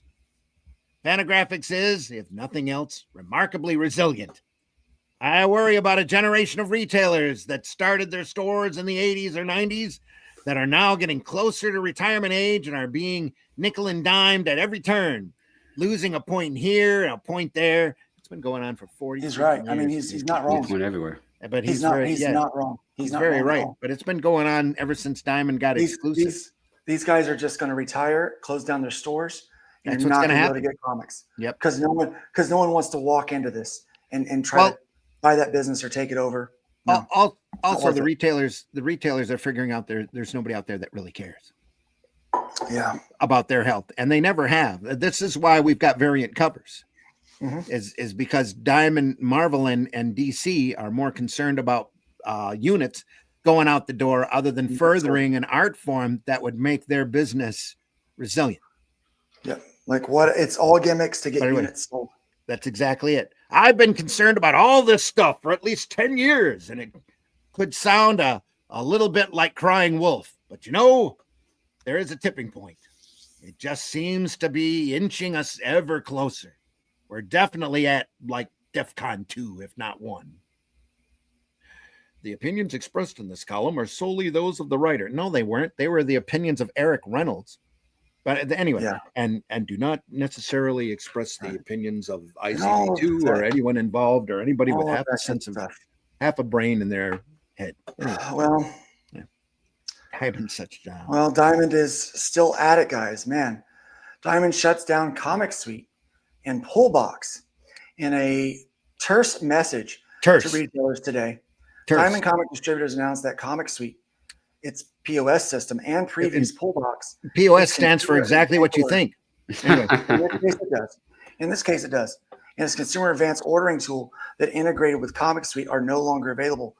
These were key tools for many retailers, and although there has undoubtedly been substantial migration to other POS and advanced ordering tools since Diamond filed for bankruptcy, there are likely hundreds of retailers that rely on the two pieces of software to run operations in their stores. Guys, what you need to understand is this is like if you went to work and the mainframe for your work was gone. Yep. Right? Every piece of inventory they ordered, their inventory tracking was in here, their sales, the checkout. It's like if PayPal or Stripe went down and you could no longer take cards, you could no longer track your inventory. This is a devastating blow to anyone still on these pieces of software. But it's terrible. This is terrible. If these retailers had been watching the market and concerned about their bottom line, they wouldn't be in such a, they wouldn't be in the jam that this article is making it seem like they're in, because they would have seen the writing on the wall that Diamond was going out. If they were smart. If they were smart. If they were smart. Yep. If they were smart, they would have seen the writing on the wall back in January and said, this is not going to recover. If they were smart, they would have seen the writing on the wall in 2020, back when we were talking about this crap. And they'd be like, things really aren't that good. Yep. And they would have started to make changes already and started going to a standalone kind of POS system and inventory tracking, and probably any publisher that would distribute directly, like the local shop that I went to in Florida. That's what he did. He would order direct from the publishers in any case he could, and then he would try to bypass Diamond at any opportunity he had. He preferred Lunar and Penguin. This is part of the Pavlovian training that has been going on since Diamond became the only dog in town. And they want to complain that now it looks like they're being nickel and dimed. Diamond, Marvel, DC have been going out of their way to do this to the retailers ever since Diamond became top dog and Marvel and DC became exclusives to them. So they shoulda, woulda, coulda, known better. Yeah, but they didn't. But a lot of them didn't. Yeah. The announcement of the underlying Comic Suite POS system, which is Retailer Management Hero. Oh, okay. Will continue to function, and it's unclear exactly what will happen to retailers who are running the Comic Suite modules. Well, if they get any information out of that, they need to keep it and get out as fast as they can. RMH, which are presumably installed on local computers on their it's in their cash registers. What it is. Yeah. So it's on their computer, so they can still use it for checkout, but it's not communicating with anything because there's nothing to communicate with. It appears. Go ahead. Okay. It appears that the feared disruption of data flow to retailers and from retailers to consumers, identified by key retailers from coast to coast as potentially one of the most damaging impacts of the Diamond bankruptcy, has now begun in earnest. So it really is happening. A little good news, though. Marvel is returning to newsstands. Nice. Book zine with variant covers. It's a book zine. Book zine with variant covers. Marvel Comics returns to newsstands with Marvel Comics, the Fantastic Four, a bookazine created and distributed in collaboration with Dot Dash Meredith and set for release on July 4th. Tomorrow, guys. Hang on. Just ahead of opening weekend of Marvel Studios, the Fantastic Four. This isn't really Marvel Comics. And scroll up back to the headline. What's the headline say? Marvel Comics to return to the newsstand. That's not accurate, because what this is actually is a licensed product out to Dot Dash Meredith. Yep. Who have decided to put a book magazine together. We've all seen at the checkouts, those $15, $19, $25, $35 square bound magazine books that talks about the FF First Step movie. 96-page bookazine, formatted like a magazine, but with a higher page count and a higher dollar. This MSRP. is all to sell the movie. $14.99. This is all to sell the movie. Yes. It contains the Fantastic Four origin story illustrated by Alex Ross and behind-the-scenes look at movie interviews. Yeah, so that's what it's all about, guys. Now, they didn't say how many pages of Alex Ross is in the magazine, did they? No. Out of the 96, it could only be 3 or 2. Could only be 3 or 2. Might even be 1. Who knows? Guys, Dynamite back again, asked for a rush Oh, hearing. no. Payment. This is going to hurt. Has filed a motion asking for the court to order a rush hearing on its June motion to order Diamond to pay past due post-petition invoices. Dynamite, a small company with less than 30 employees, does not have the funds to make payroll next week if it is not promptly paid by the debtor, is what they're saying, according to the motion.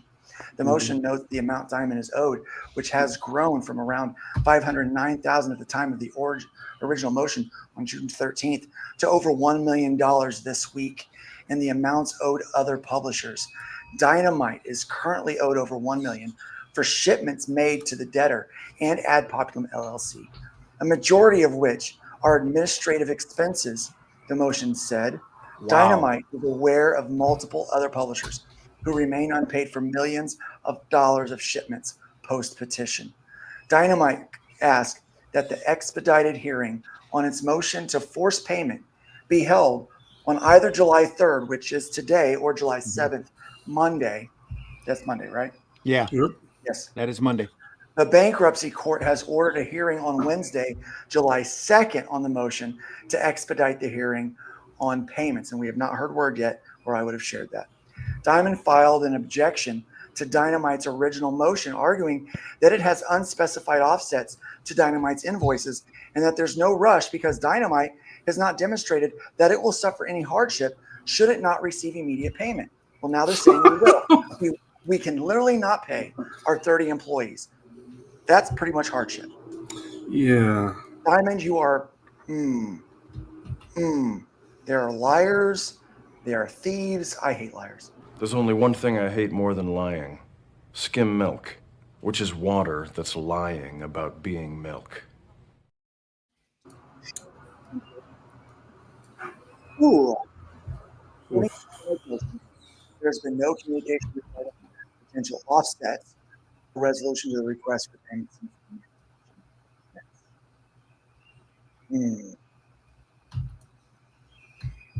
Guys, we are way past. I am sitting at nearly 11 o'clock. Oh. I should have been back at work 20 minutes Time ago. flies when you're having fun. It really does. So we're going to end, and I wish we could end on a high note, but we can't. So here's how we're going to end today's show. Oh no. We lost Jim Shooter this week. Like him, love him, hate him. I don't care. But the man was a big part of making Marvel Comics one of the greatest publishers, telling some of the best. He took over and helped tell some of the best stories. The man had just a knack for storytelling. He literally ran shotgun over the period of Marvel when Marvel was at its most creative. Yes. Frank Miller's Daredevil, Rom's Space Knight was rolling during that time. G.I. Joe, Transformers. He was responsible for so much, overseeing so much of this stuff. and that's why he's got the reputation in the market that he's got. Well, not only that, but because he's 6'7" and he's it's a very imposing figure. And Yeah, you have a boss like that leaning over you.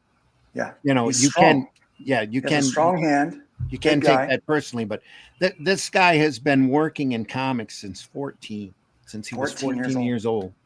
Mm-hmm. And he So, knew the Jim- business like the back of his hand. Jim Shooter, who began his career in the comic industry at the age of 14 and later became the editor-in-chief of Marvel Comics, died on June 30th, 2025 of esophageal cancer. Shooter was born in Pittsburgh, Pennsylvania in 1951, and by his own account decided to try his hand at writing comics at the tender age of 12 when he was hospitalized for a brief time. The DC comics were pristine and the Marvel comics were ratty and dog-eared, Shooter said in Sean Howe's 2013 History of Marvel Comics, The Untold Story. And so I read a couple of DC and I read a couple of Marvel, and I found out why everyone was reading the Marvels, because they were way, way better. At 12 years old. At 12. At 12, yeah. Figuring he could write better DC comic stories than the DC folks. He wanted to help his cash-strapped family. Shooter started writing stories about the Legion of Superheroes and sent them into DC. In 1966, when Shooter was 14, DC editor Mark Weisinger bought some of the stories and commissioned him to write more.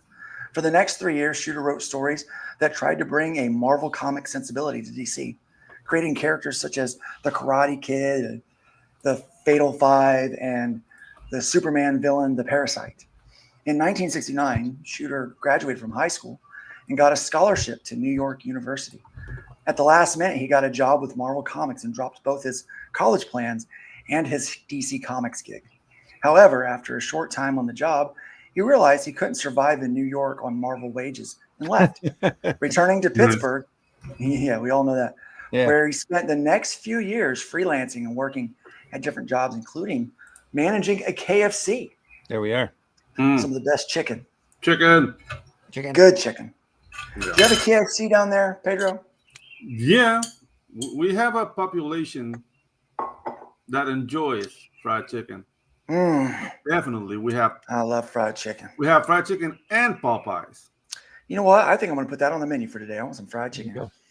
Yeah. Then in 1974, some Legion fans interviewed him for their fanzine, and he caught the eye of Marvel assistant Duffy Voland, who invited him to come to the office and discuss a return to comics.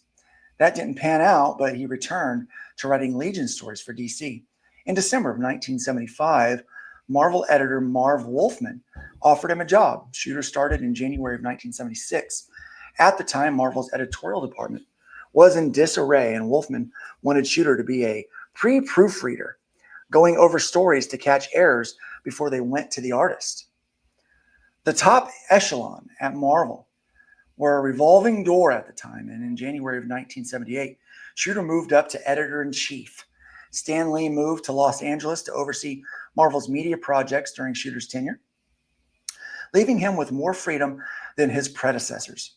Shooter got the comics back on schedule, brought in new creators, and developed new storylines. As editor-in-chief, he oversaw Chris Claremont and John Byrne's Uncanny X-Men's Best run, which had began in 1975, as well as Frank Miller. That was the run. Dude, Miller's got me so hooked on friggin' comics. It's so good. So good. Yep. Oh, it makes me feel like a kid again, just thinking about how good the Claremont John Byrne stuff was. Yeah. Oh my gosh. And it still holds up real well too, by the way. Dude, Really so good stuff. I did some work I did some work for John's Long Box yesterday. And John come back with, he goes, man, there's some pre-John, like some early John Byrne stuff in your art. It has gotten so good. And I was like, dude, I that's kind of you to say. I don't see it, but still, it's kind of you to say. It made me feel really warm inside. Because he of my was respect for his work. Yeah, he was saying that, I think, about one of the pages, because I was on his channel and he said, one of the pages of Call Sign Orion made him think that, like the early John Byrne thing. And then the page, I saw the page that you finished, like the pencils, like that's sharp. Yeah, that's well, that's we're a sharp trying. page right there. We're trying. We're trying. Just to get back up on Shooter, just go back and look at that era and the stuff that was going on. Definitely And look at it. That's description here barely scratches the surface of the amount of creativity that was going on when Shooter was up there. He also did Frank Miller's Daredevil and Walt Simonson's Thor. Mm-hmm. And he ushered in the era of company-wide crossovers such as Secret Wars, which is the series that originally caught me in 1985. He also tightened control over the comics and made changes that did not sit well with the editorial staff.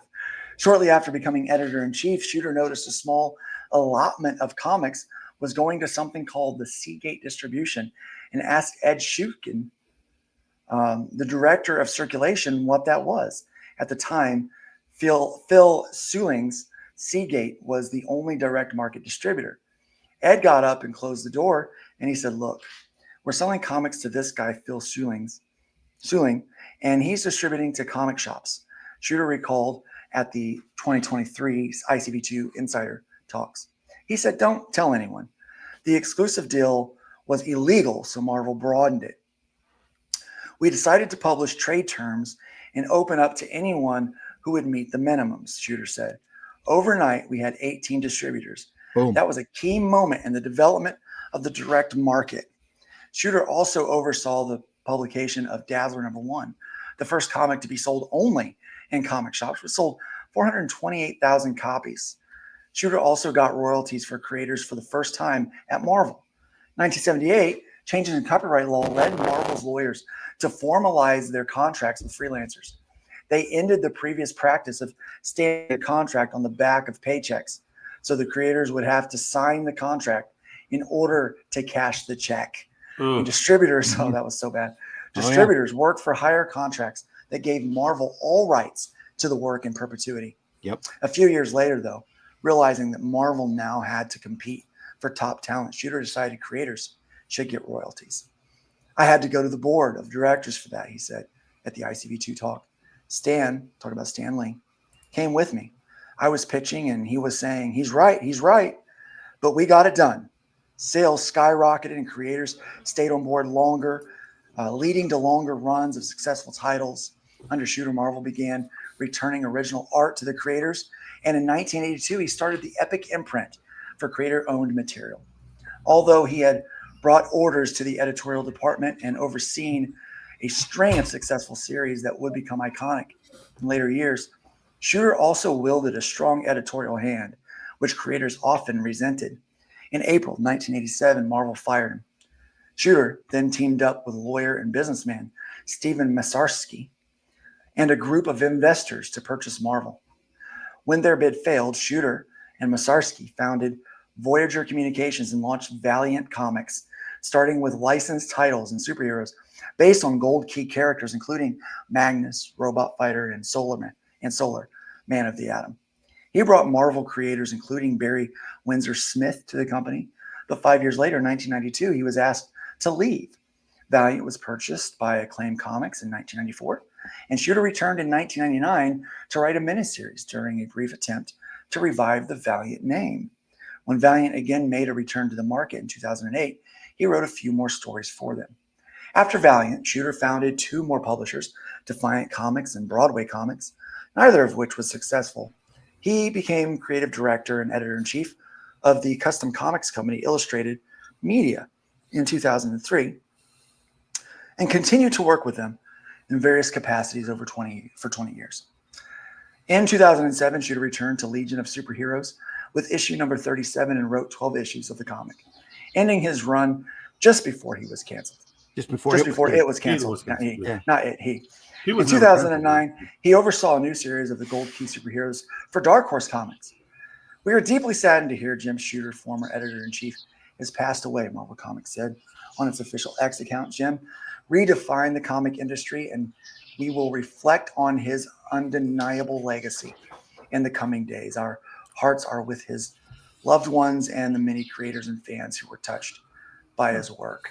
Jim was an excellent superhero writer, a character creator, an editor with an eagle eye, and a man who gave his all to what he did. Paul Levitz who was Shooter's counterpart at DC for much of his career, wrote on Facebook. From my perspective, he was far weaker as an enterprise leader, and unfortunately, that was what he most wanted to be. His sense of history was not, in my view, as good as his sense of fiction. But what he did well, he did gloriously. And my inner child will always be grateful for his inspiration. Man, good words. Good words. Yeah. I like that. Jim was a big man, not only in stature, but in his impact on comics, said ICV2 CEO Milton Greet. He understood how to create comics for the comic store audience when few in publishing did. And in his role as editor-in-chief, pushed Marvel to try new things, some successful on a scale that transformed the business. I always felt that he had the best interest of the medium and the audience at heart. I think he did. I think he did. do too. And we're missing that. So we are, it's sad. We lost Jim Shooter over the week. There, the last of June. June was a rough month for us all. I think June was, I've never felt like a month went so fast, but also took so long. It's like it was jam packed with stuff, and I feel like I didn't get as much accomplished as I would have liked to. Guys, it's been a good day. It's been a real good day. You guys didn't need to check out RJ Williams' campaign over on Fund My Comic. There are going to be new pages coming out next week. That's right. For Call Sign Orion. It is some of the best work that I've done in my life. You're going to like it. You're going to like it. I like it today. I may hate it tomorrow, but I like it today. And I see a lot of make a comic women beautiful again stuff, save the redheads, all that. There will be a cosplay cover of this by Lisa Foils if you help me reach that stretch goal. It's over the chat. It's over the chat. Yeah, it's over the chat. You might want to move it on the other side. Let me fix that. Go it on the other side. It's over the chat. Blow him up. Blow him up. This is our news reporter, Lena Riley here. She you'll see a cosplay cover in this pose and everything, costume, everything from Lisa Foils. She's looking forward to it. Help us reach that stretch goal, you guys. Yeah. Help us get there. Ba boom. Yeah. Baba Louie. Baba Louie. Baruga. Yeah. Baruga. Yeah, there you go. That's just horrible. Stop. I know my audience. I like my backers. I like customers. Yeah. We're silly here. There's a piece I'm using as a warm up, but for John's long box that will be coming out today, hopefully, because I need to finish up. I need to get back to warming up to do some pages this afternoon after I do some of my day job work. But yeah, you guys are probably gonna be like, "Oh, Baba." Yeah. I'm just gonna make a name for himself. Yeah, you're gonna be like Gambit. Yeah, I'm gonna make a name for myself. Oh, I'm gonna make a name for myself today. Exactly. Yeah, I love that. Yeah, so guys, definitely check that out. Pedro will be announcing some new books coming out here soon. Yeah, somebody will be announcing the books. Can you even talk about that one project yet? The thing is that, my contribution to RT Bear's campaign, Black and White Sins of the Father, Volume 3, it's finished. It's 22 pages. The book looks great. I mean, I've gotten a lot of notes from Art, and it has elevated my game. So I can't wait for you guys to get that book in your hands. So go there, back it. Yeah. And that frees my time to finally adapt Tropical Magics to the format Arrow ones. So it's going to take a couple of weeks, maybe a month to get that ready. So yeah, things are happening. Things are happening. Big things. Excellent. Yeah, good stuff. And Randy's always working. We got 2 weeks. 2 weeks on the 18th of July. We will be starting the campaign for Atlantean 3. Trace. Yeah. Working on that trailer too. Yeah, Russ is finishing up the artwork for that. Yeah. I believe he's starting the inking stage here real quick. I am scripting number 4 as we speak, and then after that, I am moving on to the Anniverse Omnibus. Awesome. So I also want to point out I do 2 podcasts a week. One Friday morning, 5 a.m., where we look at great old sequential art. We're looking at Robert Crumb tomorrow morning at 5 a.m. Eastern time. And then on Sunday at 9 a.m., we're going to be looking at Superman, this time during the 50s, from the book Superman from the 30s to the 70s. Both of them are great books. If you haven't seen much of Robert Crumb's actual great underground work, right as the underground was forming, this is the real start, the real spirit of the foundation of the independent books. You need to watch, need to stop by and take a look. Comics by Night, 5 a.m. Eastern on Indie Comics Network, the Randy Zim YouTube channel, and the Comic Book Black Belt YouTube channel. All right. So And all right, with that, guys, we have got to go. Thank you so much for being here, chat. It was great to have you. Thank you to my panelists once again, my circle of buddies, my friends, my pals. It's so great to be doing comic books and work with you guys in this field. We do appreciate all of your contributions today to the conversation. Let's think about leaving the woodpile higher. Then we find it. It's easy to tear down. It's difficult to build up. Make sure you're out there building up, everybody. Leave the woodpile higher than you found it. By all means, please be careful out there and keep your eyes peeled for a little Slam Frank coming your way. It's a coming, baby. And spike your drinks for your home. Oh yeah. Nope. Can't be too can't be too careful out there. Be careful out there. Let's be careful out there. Let's be careful out there.